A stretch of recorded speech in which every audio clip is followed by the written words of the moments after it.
So very good good well बहुत बहुत स्वागत है हमारा बहुत बहुत स्वागत है आप लोग को हमारे इस वीडियो में। इस वीडियो में हम लोग बात करेंगे प्रोकास्टिनेशन के बारे में, जिसको हम लोग टालने की एक आदत भी कह सकते हैं।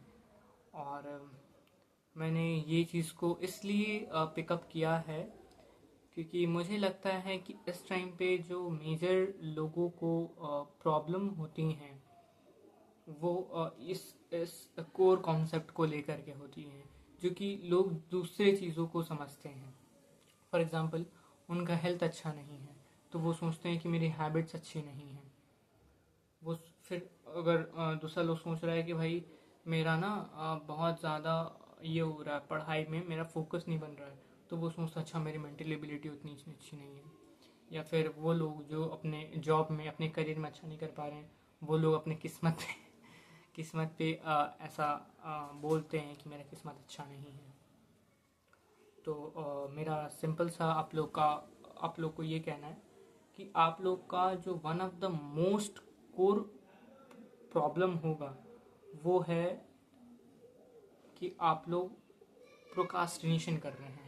आप लोग टालने की प्रॉब्लम को समझ नहीं रहे हैं, और समझ भी रहे हैं तो उसे अप्लाई नहीं कर पा रहे हैं। देखिए, मैं बहुत सिंपल ऐसे स्टेप्स बताऊंगा आप लोगों को, जो कि अगर आप डेली फॉलो कर लेते हैं फॉर जस्ट 1 मंथ तो, लेकिन हाँ, कंसिस्टेंसी इज़ द की। जो मैं आपको अभी स्टेप्स बताऊंगा उस स्टेप्स पे आपको फॉलो भी करना है, और जब आप फॉलो कीजिएगा तो ग्रेजुअली आप देखिएगा आप ह्यूमन हैं। आप कोई एलोपैथी दवाई नहीं है कि आपने कोई चीज़ इंडक्ट की अपने अंदर और वो तुरंत एसिमुलेट हुआ और तुरंत वो इफेक्ट किया। नहीं, वैसे ही दुनिया नहीं चलती है। वो सिर्फ एलोपैथी ही चलती है वैसे कि तुरंत उसको यूज़ किया जाए और तुरंत उसका आपको परिणाम दिखेगा। वैसा नहीं होता है। एज अ रियलिटी नेचर वैसा काम नहीं करता है। नेचर का जो कोर फिलॉसफी है वो स्लोली स्टडी बट परमानेंट वाला होता है, कि वो कोई भी काम करेगा लेकिन ऐसा करेगा जो कि उसको परमानेंट बेसिस पे, एक टेम्पररी नहीं, परमानेंट बेसिस पे उसको काफ़ी लॉन्ग टर्म फायदा देगा। तो हम लोग टॉपिक पे वापस आते हैं। तो प्रोकास्टिनेशन क्या होता है? प्रोकास्टिनेशन होता है टालने की प्रॉब्लम। जब हम लोग कोई भी चीज़ को डिले करते जाते हैं, इसका 3 कारण हो सकता है। मैंने 3 मेजर कारण बनाए हैं, इसमें सबसे पहला कारण हो सकता है कि आप या फिर मैं, कोई भी बंदा जो भी प्रोकास्टिनेशन कर रहा है, वो ये हो सकता है कि वो जो भी काम को टाल रहा है वो काफ़ी उसके लिए एम्पल ऑफ टाइम है।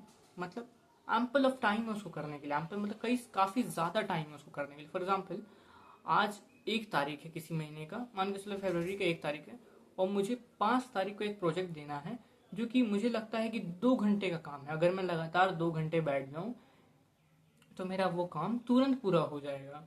वो 2 घंटे में ही कंप्लीट हो जाएगा, उसमें 2 घंटे से ज़्यादा की मेहनत नहीं लगेगी।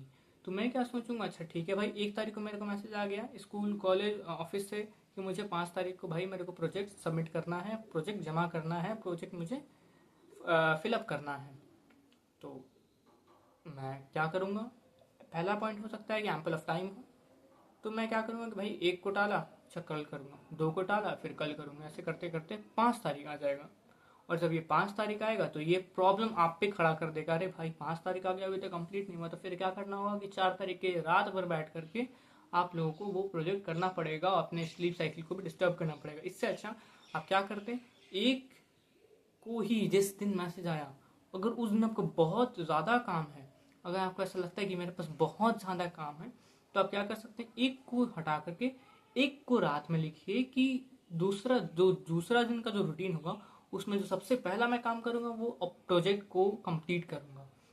उसके बाद ही जो भी आपका मोस्ट इंपॉर्टेंट काम है उसको रखिएगा। मोस्ट इंपॉर्टेंट काम को भी सेकंड 2 तारीख को इम्पोर्टेंस नहीं देना है। 2 तारीख को इम्पोर्टेंस उसी काम को देना है जिस काम को आपको 5 तारीख को जमा करना है, यानी कि प्रोजेक्ट को। तो पहला क्या करना है, अगर आपको 1 तारीख को बहुत ज़्यादा काम दिख रहा है तो आप क्या करेंगे, 1 तारीख को रात में जब अपना काम हम कर लेंगे तो रात में एक शेड्यूल बनाएंगे जिसमें आपको अगले दिन का शेड्यूल बनाना है।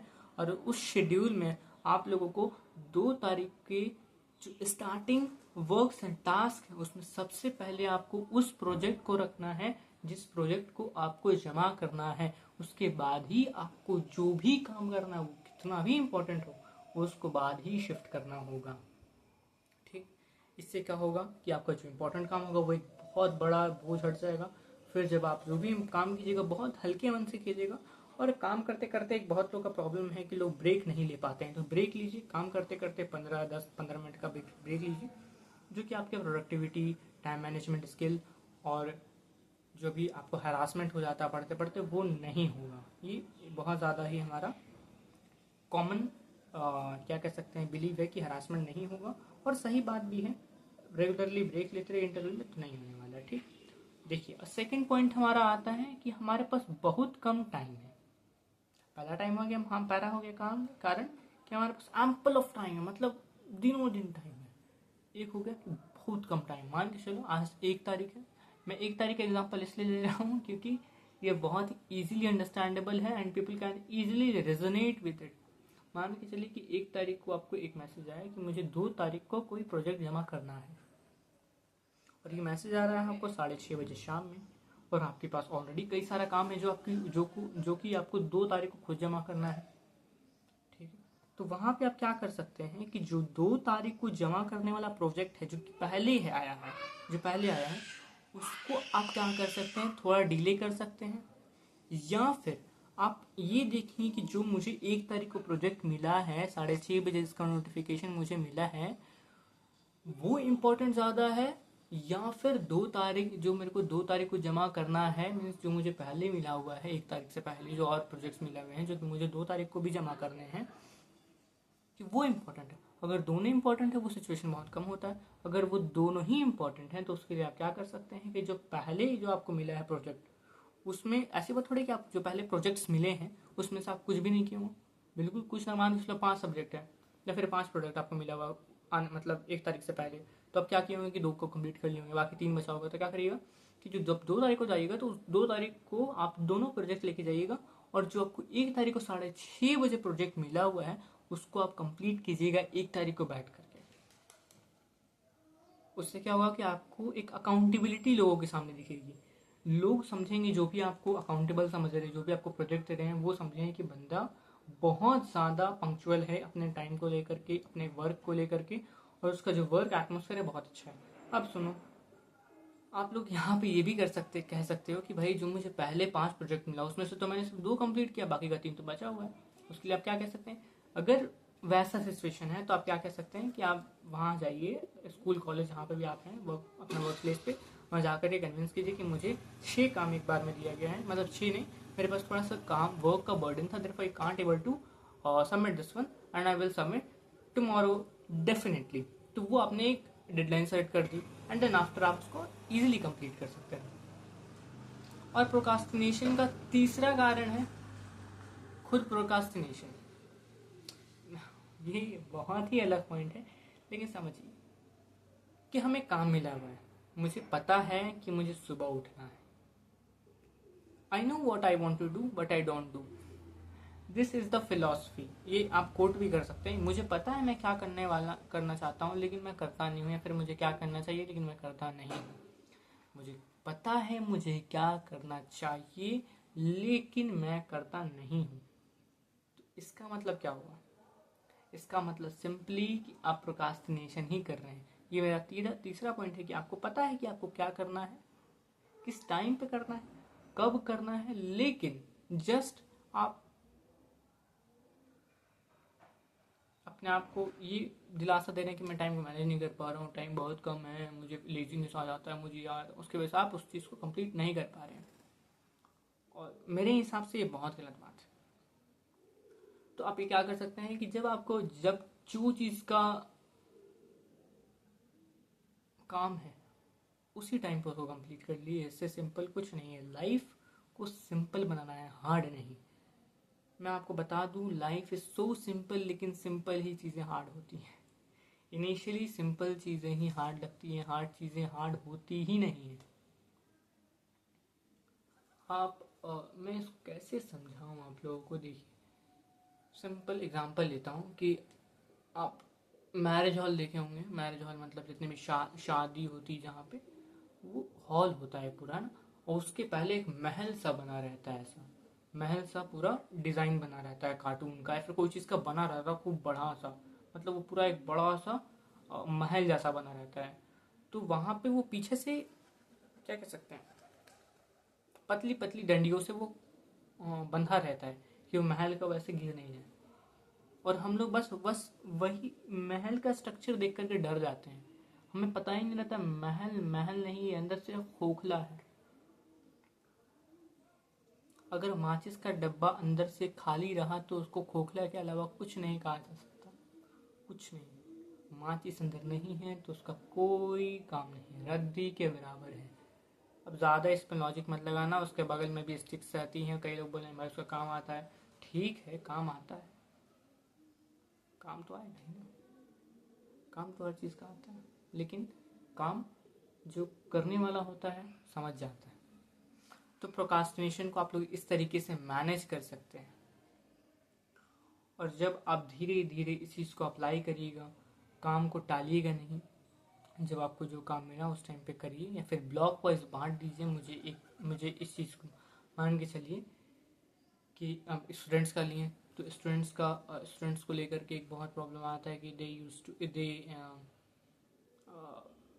Do very much procrastination, very much, and even I too at some point of time did a lot of procrastination, a lot, and that effect and that led me to this point where I share my experience, I share my thoughts to the people, to you people, so that you can manage your life so good,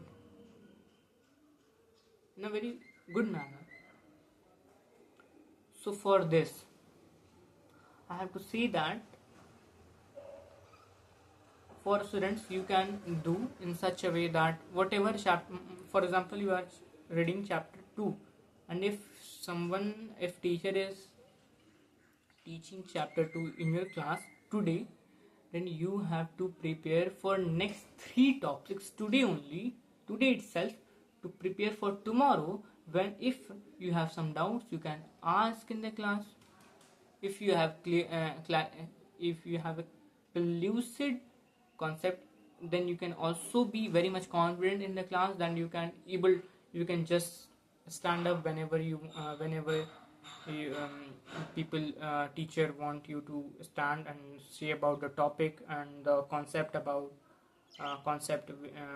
of which he is talking about.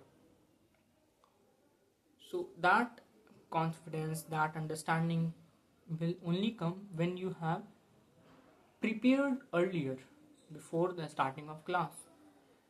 And if you have not doing this, then you will be lacking, definitely lacking in not only study but in work life as well, where you have to strike a balance between a life and work. Therefore work life balance is very much important for today's scenario, that people cannot able to sustain a good balance between life and work. And if someone is not able to manage this balance, then they do they will disbalance in the situation, and they will fall in nothing. they will they will they will be ruined. सो ये मेरा आज का बात था, और I think आप लोगों को ये अच्छा लगा होगा। और अगर आप लोगों को अच्छा लगा तो प्लीज़ हमारे वीडियो को लाइक कीजिएगा और सब्सक्राइब कीजिएगा, जिससे आगे आने वाली कोई भी वीडियो की नोटिफिकेशन आपको मिस नहीं हो। और मैं इसी तरीके का इस चैनल पे वीडियो बनाता हूँ जो कि आपके पर्सनल लाइफ, पर्सनल ग्रोथ और सेल्फ ग्रोथ को बेहतर बनाता है और आपके लाइफ की ग्रोथ में और मदद करता है। Thank you, have a good day.